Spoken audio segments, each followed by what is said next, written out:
Thank you for tuning in to another episode of Meet the Shoe, where we discuss prison politics and entertainment, and entrepreneurs unleash their history of shackles that has kept them from success. Today, we have Dave, serial entrepreneur. Y'all might know him from parties.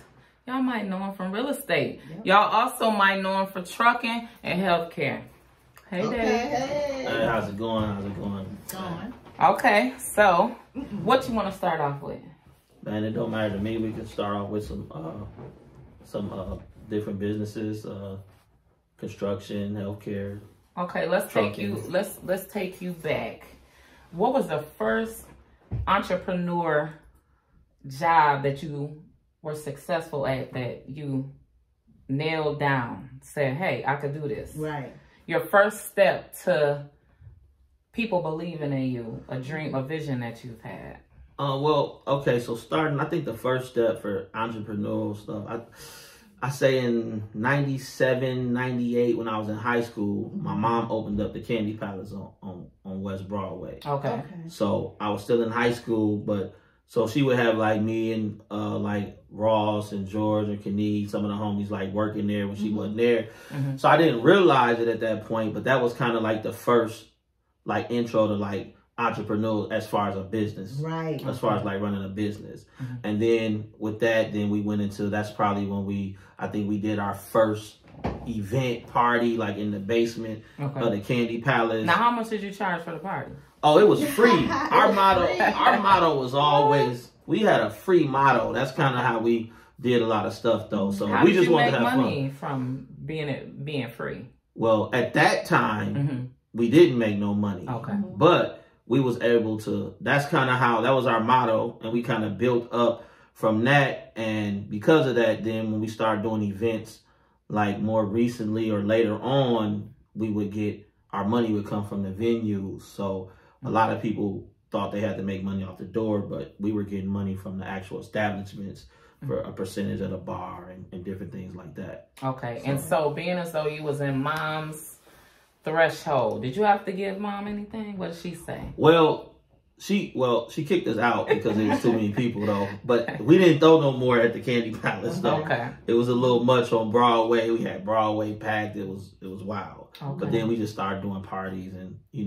we would get my aunt to rent us a hotel. We'd tear up the hotel, things like that. So your first feet planted in entrepreneurship was from watching mom? Where was it embedded in you? Yep, I think seeing her, she just jumped out the window one day. It's like, hey, I ain't working no more. We finna open up this store. And we was just like, yup. And it was just, it wasn't really as planned out. She just kind of rolled through it. And then, and then seeing that, and that's probably, a lot of business that I didn't got into, I kind of just jumped out the window and just went into it, bumped my head, but I get it from my mom. Okay. Yeah, I feel that as being an entrepreneur, it's a good thing with having your kids watch you through the process. Yes. The ups and downs, the failures and the successes of being an entrepreneur. And that kind of instills in them that they want to do the same thing like you did, And a lot of people may say, I wouldn't bring my daughter or son to work with me. And I'm like, I think oh, no, we was working. Right. So did she say, did you ever ask what you doing, mom, or what you need help with? Or did she say, oh no, come on, you gonna do this, and you gonna do that? Like when she opened the business, it was kind of all hands on deck. This is what it is. She's doing that. My grandma in there doing something. And then when me and my friends come around, we gotta do something. Bag up the candy. Sell the candy. Business. I'm finna go do something. You and him, y'all stay here. This is what the price is. And then we just did it. So it wasn't like, we did whatever we had to do. So what was the very first business that you opened? The very first business that I opened, myself, me and my friends, we started a clothing company. I believe that was in 2001, 2002. We started a clothing company. And that was the first business that was like, that was our business that we were running like that. That was the actual first legitimate business that we did. And was it a team? How many of you guys were doing? It was a team. It was a team. It was me, George, Ross, Kenny. I mean, my gosh, Flip, Dwayne. I mean, Leon, Donnie. It was a lot of group. So it started with all those guys, no women. So when we started it, it was just so it was me, George, Ross, and Kenny. We kind of kicked it off. But everybody kind of contributed and participated in it and helped it go. And, you know, so what do you think were the drawbacks of having so many people in a team? Did everyone have their own certain job duty that they supposed to fulfill, or you know, somebody didn't do what they supposed to do? Because you know, it's always something like that going on. You'd be like, dang, he not pulling his end of the string, you know, business up, you know. And I think for us, we kind of knew what everybody's part was without really, we wasn't having them conversations as much, but we knew, like, you know, George was kind of like the visionary, so come up with like concepts, and then we would go, you know, we go meet the designers, and then we'll, you know, we just put the stuff together. We know Ross is he's gonna super good at promoting, super good at like networking, knowing the people. And then, you know, certain people we contribute the money, and we just pushed it. So we didn't really have a business structure like that you would see now. Like right now, my businesses, we got structures and everything. Back then it was just, you know, we make some decisions, we call people, hey, we about to fly to Vegas next week. Wait, no bank account, no spreadsheet. Oh no, no taxes, no nothing, no business name. Just we had the business name. We had the business name. That's it. I always knew how to start a business from young because my mom started a business, but bank accounts and all that at that time we didn't have. We was having all cash though. Y'all just in the brown paper bag. Y'all just in the this is all brown paper bag. Just throw the money in there. We selling. What y'all selling? What was y'all selling? What was the first thing y'all made the money off of? T-shirts. Okay. What did the T-shirts say? The T-shirts, it had different designs on them. It was raw authentic, but we had different designs. We're gonna get y'all some pictures of the originals, okay? Yep. So, and what it was, somebody out there have an original raw authentic shirt? Come holler at us so we can add it to this clip. And so this was early 2000s. So FUBU was still popping. So this is what got us really. So FUBU was still popping, right? They had just like sold, but they were still making money. Now, actually, my aunt Michelle, Mitchie, and my mom, they used to go to the trade shows in Vegas, the magic shows. They knew. My aunt's like, oh, I know the people from FUBU. Y'all trying to do some clothes. I'm like, man, get the fuck out of here. She's like, no, for real. So she give me a number. It's Keith Perrin number. I call him. I call the number. Now, he don't answer. I'm somewhere. He called back. Yo, what's crack? What's up? Oh, shit. So then we go to the next magic convention. We meet with Keith there at the magic show, and he just gave us so much game. We got it on tape. I think we got a lot of it, some videos. So he just gave us a lot of information and motivation, and they basically was telling us they're like regular, real, like dudes. Like he was talking to us like free information, you know, network. He was talking to us like, hey man, this is what we did. Boom, we had the girls doing this. We did woo woo woo, and gave us like kind of the blueprint of how they started. Looked at the stuff that we had and was like, that's weak. The stitching is wrong on that. You did that wrong. Look, the chain's messing up your shirt because this is stitching is wrong. Oh, y'all need to get rid of all of that. Y'all need to stick with this one thing for a while. So he gave us a lot of game and information. And then we came back. So then we went and got with the people that was making the Sean John shirts. Right? So they were putting together overseas. And we got with them, and then we made like our first big order, and we was probably in like 5-6 states. So this was before like social media. So it was turning. It was actually doing good. We got the designers that was worked with like Jazzy Jeff and some of their. So we was doing a lot of moving around, but it was cool. So out of someone on a professional level, they already made it. They really popping at the time, FUBU, and they they criticize in a good way. What you thought was just beautiful, wonderful, right? That worked up here in Minnesota. What did you did you take offense to it, or did No. you say, no, they're ahead of me, I'm going to take it and I'm going to change what they told me to do?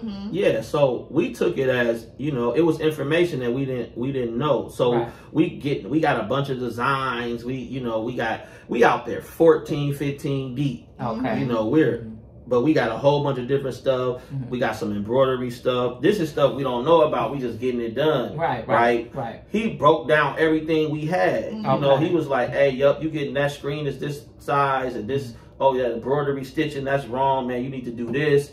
You need to get away from that. Get you a main logo. Push the main logo. You know, he was giving us information like that. So, and it was key. It played a really, really, really big role in us. After coming out of that, then we was able to like really get rolling. And so when you bit down and said, this is what it's gonna be, what was your next step after that with the clothing line that you take from that? Okay, so the next step we did from there, we went then and found some designers like out of state, got a bunch of got some logos made, got our main logo. We started going to other trade shows. We was going to trade shows like the Post Show in Chicago, you know, and networking more. And then we start signing contracts. We were learning.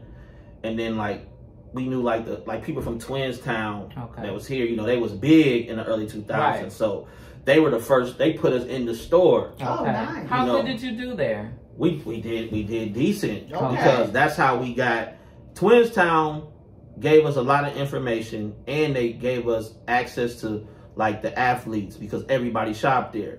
So Twinstown, that's how we got in with like the Timberwolves, like Troy Hudson and them because they got stuff from Twinstown. Then we were connected with him, and then so that's kind of how we formed a relationship with him, and that's kind of how it was going. So they helped us out a lot, and then we just started going to these trade shows, contacting people, and getting the bigger companies back then. You had to be factored for people to buy from you. So you got to get a factor from a bank and go through all of that, or the people. So we was just, hustling. You know, we just hustling. We don't know nothing about that. So we had the trade shows with a booth, and the big people like, hey, who's y'all factor? Because we didn't know. They don't spend cash. Nobody was spending money in the industry. Everybody was on a net 30, 90, 60, whatever. We didn't know that because we just spending cash. We don't know that we ain't supposed to be doing that. We paying everything. How much is it? Yeah, buy it. So when we trying to sell stuff, they not buying it. So then we just start working out agreements and stuff with people like, man, we ain't got a factor, but here, we'll shoot you this, shoot you that. So at the time, go ahead. So what made you go to the office, take Raw Authentic and go into the books? Did you ever hire anybody to come in and say, we want to make this bigger, or did you just say? No, what happened was, you know, I was getting into real estate, So this is kind of like when the transition started. So it was time to buy some houses and some buildings and stuff. And they wanted taxes. We didn't bought I only got cash. You know, I don't have nothing. So I had to get one of my homegirls who's an accountant. Hey, I need you to do my taxes for me. You know, so she got all the stuff and was like, boy. So you know what I'm saying? So I paid, but we got it. That's my first time filing taxes. I ain't had a job. You know, since I might have worked like little jobs here and there, but I don't know. I ain't paying taxes. So we did that, and then that's what got us into, you know, being more. So then when we started having fashion shows and stuff like that. Then it was going good, and then everybody involved, probably 8 out of everybody involved caught cases. So that was really, you know, a lot of people be like asking like, man, why y'all stop doing it? Well, we all was in jail. Everybody. You know, so so jail stopped you from your height to entrepreneurship at that time. And in that, it played a big role because I mean we still were doing the Raw Authentic. We had bought this building and business, got this. We had dropped the North Side for Life t-shirts. Yeah. Okay. So we had the NFL t-shirts and everything. So that was 2007. Six. Yeah. Because I got locked up in 2006. Okay. So we got this at the end of 05, beginning of 06. Okay. Caught the case, but I was fighting my case from the street, so we were still doing some pushing. Right. But that's everything kind of then. Like right before we caught our case, some of our other friends had got indicted. So they're gone. Now then we catch a case, then we get indicted, then everybody. Like a domino effect. Yeah, so a lot of stuff didn't survive through the, Okay, and so let's speed into, or just come up to, during the height of Rawthenic, you also developed another company.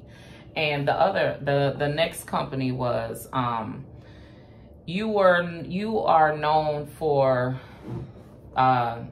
Minnesota music, like the music and who to come to for getting a party started, right? Who has the latest mixtapes? At that time, it was DVDs and movies. Right.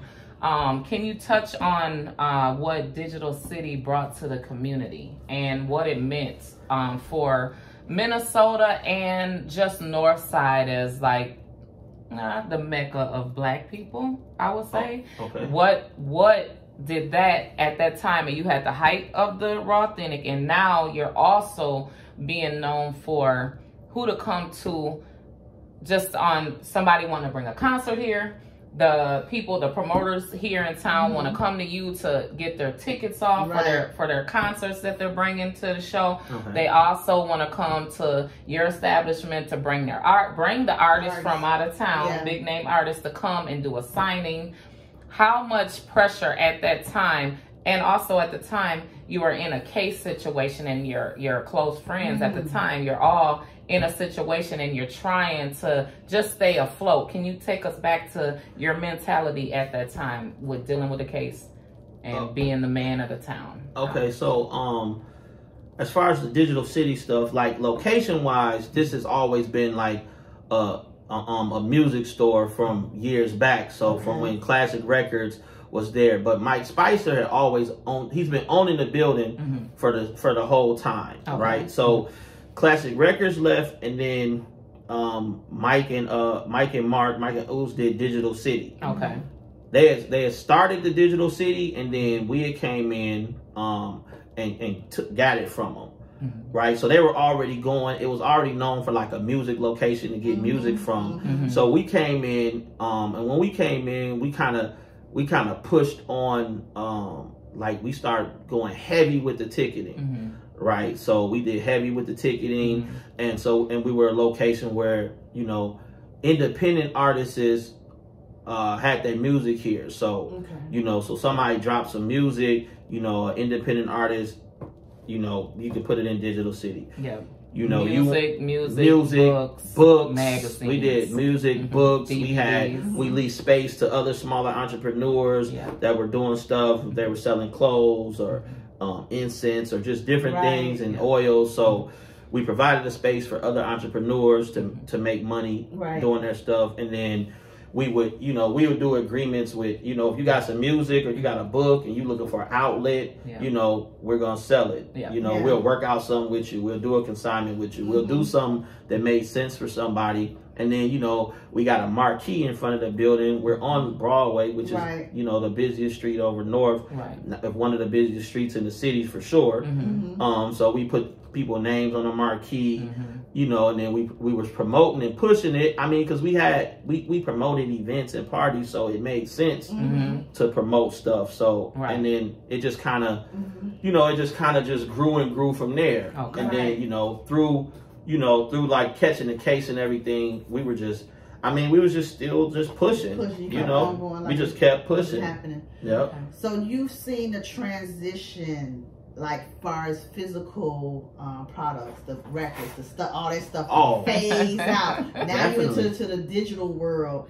How are you working with that, with Digital City, your business? Because the name is digital, what I'm saying? But how are you kind of pushing records? I mean, what are you doing in the business now? Well, I own the building, and so the music started phasing out, right? Because it went from you can buy a CD, it's gonna cost you $15. Right. Then we went into the mixed CD phase, right? So now people just want mixed CDs. Right. Then you got people that just want burn CDs, right? Yeah. Then once all these apps and streaming came around, it don't make sense because nobody, it's hard already. We on Broadway to sell a CD and you got 8 people out there that got a booklet of burnt CDs. Right. They got you know what I'm saying? They hustling. So, they hustling. They got CDs, they got DVDs, they hustling. So it became to a point where it didn't make as much sense no more to be doing the CDs. Yeah. So then we were selling phones and stuff like that. So then I leased the space to Boost Mobile. Oh, okay. What was that like? So that was sweet because what I did is I leased it to Boost Mobile and I did an agreement. They own multiple Boost Mobiles. I did an agreement with them to also keep the ticketing going. And they had places downtown here. That was smart. So now we're doing that. Now, so would you say was that one of your first moves into incorporate your business and on a corporate level to get a contract with a name company as Boost Mobile? Is that one of your first contracts? Yep, I think that was one of the first kind of substantial agreements because he owned multiple booths, right? And I know him because he used to be a distributor of Boost Mobile, and we used to sell a lot of phones. For him. And so he knew y'all's name because you did a lot of business. We had already did business with him, right? Okay. So now this is probably maybe 2014. Okay. So we did the deal with him. So leased in the space. I was gone. And then I was trying to do other stuff too. Okay. Because we're trying to start the healthcare company, the construction company, different things. My mom was doing a lot of real estate. Okay. Everybody, so it was like, this was perfect. Right. Oh, it was sweet. Right. Put the tickets in a couple different of his other locations. We're selling it. We're still getting our surcharge. It made a lot of sense. Right. But then Broadway burned down. Right. Okay. Wow. Fire happened. What year was that the fire happened? The fire was 14, 15. Okay. What started the fire?